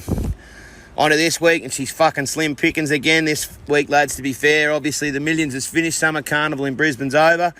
Now we've got a few lean weeks before the autumn kicks in. But as always, try and come up with the goods to try and steer the Reggies into some winners. I haven't really found a best bet this week, but the two I have found I think represent great value. It is my bet for the Blue Bet Punters Club. And then I have 2 bets this week. The first bet's going to be race 3, number 2, Ringer's Reward. She's coming off a string of minor placings, the latest being behind our very good friend in Safrado in the Group 3 Vorogue Plate. Back to restricted grade here at 1300 Eagle Farm on Saturday. $9.50 and $2.50. I'll be having 35 each way on her. Hopefully from barrier 5 under Benny Thompson, we can have some joy early in the day, lads. For my second bet, I'm going to Flemington. Race 8, number 15, Hard Squeeze. Been following this one there for a little while. It was very good last start, all being beaten 4.4 lengths from a very wide alley. It did all the Bullock work out 3 and 4 deep over 1,700. Back up to 2,000 metres here suits. Barrier 1 and the addition of Jamie Carr's a plus. and a whopping $17.05 a drum. So it'll be worth a little each way ticket here. So I'll be having 15 each way. Flemington Race 8, number 15, Hard Squeeze. So they're my 2 bets for the Blue Bet Punters Club this week, lads. Race 3 at Eagle Farm, number 2, Ringers will Reward, 35 each way. And Flemington Race 8, number 15, Hard Squeeze, 15 each way. Keep it stiff, lads. Happy punting. Yeah. How was the eruption? Because when he started talking, I thought he was just going his best bet and value. Best bet and then he's just plucked it out. Lured us in and then just went fucking Uppa. There you go, Barbary. You get an arvo off the chain and a little treat. For the anticipation too. But that was good. Oh, that was good. Gropes will put the poly away for the arvo. And he's got his own poly out there on button, didn't he? The big girth, that's throwing stones. Yeah, the big girth. That's what they call each other. Oh. The big girth. I didn't know it reciprocated. I thought it was one way. No, it'll be good because once we go to the new split shows, we're going to have a B1 buddy. B1 off, you know, for the year. Battle of the Barbs B1. Button. Oh, is Button coming on to... Yeah, mate. Oh, nice. Yeah. Got to iron out the details. Yeah, he'll be on. Beautiful. So it's Battle of the Bees. Battle of the Bees. It's Battle of the Horse Trainers, isn't it? This happens that it's Button and Barbs. Yeah. Found out that Barbary hates... His name's Tom Barbary, right? B-A-R-B-A-R-Y. Hates being called... Shouldn't have told me this. Barbary. Big Barbary. Because people do it to him. Oh, does he? Flat out. I just went, oh, Barbs, why'd you fucking tell me that? Why does he hate it just because it's not how it's pronounced? Well, it's fucking not, is it? How's he go with just Berry?